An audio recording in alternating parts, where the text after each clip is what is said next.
မင်္ဂလာပါ မင်္ဂလာပါ ဟုတ်ကဲ့ကျွန်တော်ကရှမ်းပြည်နယ်ရှေ့တာချီလိတ်ကလာပါတယ်ခင်ဗျကျွန်တော်နာမည်က A Square ပါ တာချီလိတ် ဟုတ်ကဲ့ပါအခုဒီနေ့ရှင်ပြိုင်ဖို့အတွက်ကျွန်တော်ရွေးထားတာကမြန်မာတန်တဲ့ကကန်းကောင်မျိုးတော့ဒီနေ့ခေတ်တချင်းတွေကကိုအားတီဆိုပြီးတော့ကိုစဝါရေးထားတဲ့ချစ်နေဖို့တချင်းလေးကိုတီဆိုမှဖြစ်ပါတယ်ခင်ဗျ ဟုတ်ကဲ့ပါ နှစ်ပုတ်တောင်ဆိုဖို့တခါလေးချိန်ညာ ဟုတ်ခင်ဗျဒိုင်တွေရဲ့ ရွေးပေးရမလားဘယ်ရှင်း ဟု ဆို တ်ကဲ့ လား ဆရာပဲတချင်းနားထောင်ကြလေခင်ဗျ အာတီတရှင်းလေးဆိုတော့လား ဟုတ်ကဲ့ခင်ဗျကျွန်တော် mode နည်းနည်းထဲပဲ perform လုပ်ချင်ပါတယ်ကိုစင်အောင်ရှိတဲ့အတွက်ဟာ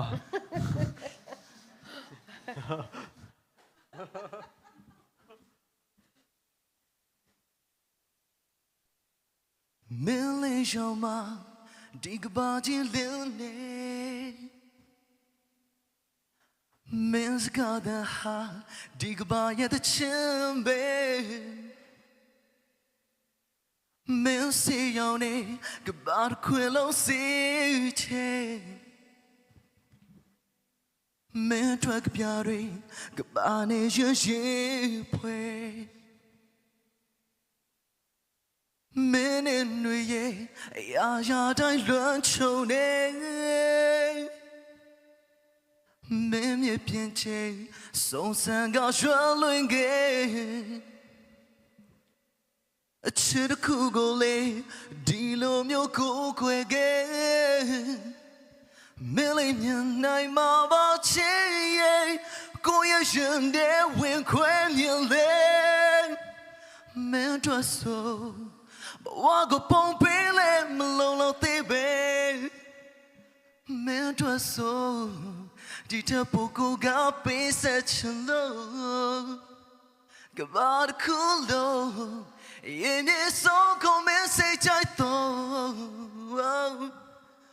ကိုရဲ့တရှင်ချင်းဆိုတာလေအချစ်မင်းလေးတယောက်ကိုစပီးချင်နေဖို့ကိုရဲ့တရှင်ချင်းဆိုတာလေအချစ်မင်းလေးတယောက်ကိုစပီးချင်နေဖို့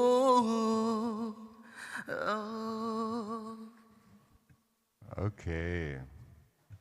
ဝတ်ထားတဲ့ fashion ကိုအရင်စိတ်ဝင်စားတယ် ကျွန်တော်ည10 နာရီထိရွေးလိုက်ရတယ်ကိုကျွန်တော်ကိုယ့်ရဲ့ interview ကိုတွေ့ပါတယ်စကားလေးနည်းနည်းပြောခွင့်ပြုပါခင်ဗျ ပြောပါခင်ဗျာ ကိုဒီမှာ perform လုပ်တဲ့အချိန်မှာကျွန်တော်ကနားလဲတယ်ပေါ့နော်ကျွန်တော်တကယ်ရှင်းနေဆိုကျွန်တော်ကို suggest လုပ်ကြတယ်ဖနက်ခေါင်းခေါင်းစီးသွားတော့မှဖြစ်တယ်ညာဖြစ်တယ်ပေါ့ဒါပေမဲ့ကျွန်တော်ကသူတို့ကိုပြန်ရှင်းပြလိုက်တယ်ဘာလဲဆိုတော့ကိုစင်အောင်ကိုကျွန်တော်ဒီပြန်ပွဲနဲ့မြန်မာ star မှာကျွန်တော်တို့တည်တာက perform judges အနေနဲ့တည်တာခင်ဗျအတန်ပေါ်မှာသူက judges လုံးမှာမဟုတ်ဘူးဒီရဲ့ use ကိုကျွန်တော်ရှင်းပြတဲ့ဥစ္စာမှာလူ9ယောက်မှာ4ယောက်လောက်နားမလည်ဘူးခင်ဗျအဲ့တော့လေကျွန်တော်ကကျွန်တော်လည်းသူတို့ရဲ့ဘယ်လိုပြောရမလဲ stress သူတို့ပေးတဲ့ expression ရှိတယ်ကျွန်တော်အများကြီးစဉ်းစားတော့အဲ့ဒါဆိုမရအောင်ကျွန်တော်ရိုးရှင်းရှင်းပဲလာဖို့စဉ်းစားတယ်ခင်ဗျဒါပေမဲ့ဟုတ်အဲ့နဲ့ကျွန်တော်အလုပ်ချိန်က6နာရီပြီးတယ်ခင်ဗျဒါပေမဲ့ကျွန်တော်6နာရီကနေပြပြချင်းကျွန်တော်ရွေးလိုက်တယ်ည10နာရီထိကျွန်တော်လဲလိုက်ရေချိုးကန်းနဲ့သွားကြည့်လိုက်လဲလိုက်10နာရီထိုးသွားတယ်ခင်ဗျဒါမမေရဒါကိုစင်အောင်အတွက်ကျွန်တော်ကကျွန်တော်ဝတ်ထားတဲ့ fashion ကအဆင်ပြေရှင်မပြေမယ်ဒါပေမဲ့ကျွန်တော်အကောင်းဆုံးကြိုးစားလာပါတယ်ခင်ဗျ ပြေပါတယ်အကိုပြောချင်တယ်နော် ဟုတ်ကဲ့ ပထမဆုံးကျေးဇူးအများကြီးတင်တယ်တစ်ချက်နားလဲပြီလို့ပေါ့နော်လူအများစုတွေကနေပြီးတော့အနေနားလဲနိုင်တာလည်းဖြစ်တယ်လို့တချို့ကြတော့လေနားလဲပေမဲ့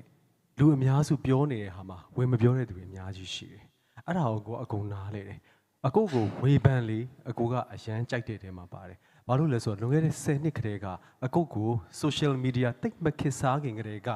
အကိုလုပ်တဲ့ reality show တွေ talk show တွေဆိုတော့ဝေဖန်မှုတွေနဲ့အကိုကတက်လာတဲ့သူပြီးတော့ဒီ reality show တွေ talk show တွေဆိုတာကိုမြန်မာနိုင်ငံမှာအရန်ကျေပြန့်အောင်အကိုနိုင်ငံတကာမှာတော့အလုပ်သွားမလုပ်ပဲနဲ့စောက်ချပြီးတော့လုပ်ခဲ့တဲ့သူအဲ့တော့ဒီထန်တွေကိုအကိုခုနကပြောသလိုခံနိုင်ရလားလို့ပြောပြန်ပြီးတော့အကိုအိမ်ကအခုချိန်ဒီအကိုမေးနေတော့အကိုကတော့မြင်တဲ့အတိုင်းပဲလीနော်မငယ်ဆုံးဖြတ်ပြပါခင်ဗျာ အပြစ်ရှာလို့မရပါဘူး perfect ပါ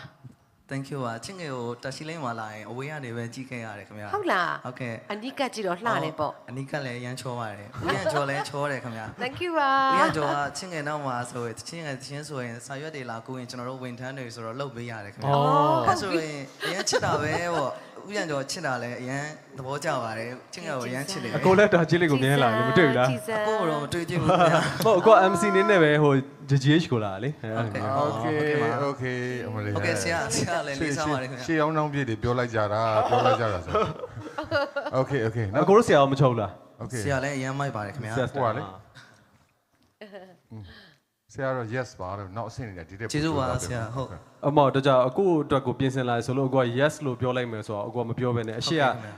တကယ်အကိုတို့အမားတို့ကနေပြီး yes တဲ့အတွက်အကိုကလည်း yes ပါ ကျေးဇူးပါချင်းငယ်ပြော ဟု ပေး တ် ပါဦး ကဲ့ ခင် ပါ ဗျာ ကျေးဇူးပါခင်ဗျာ ပြောစရာမလိုအောင် perfect ပါဒါကြောင့်မို့ချင်ကလေး yes ပါလို့ပြောထားပြီးသား ဟုတ် လေး ကဲ့ပါ နော် ချင်းငယ်အရန်ချစ်ပါတယ်ခင်ဗျာ thank you ပါ ကျေးဇူးပါခင်ဗျာ Thank you ပါ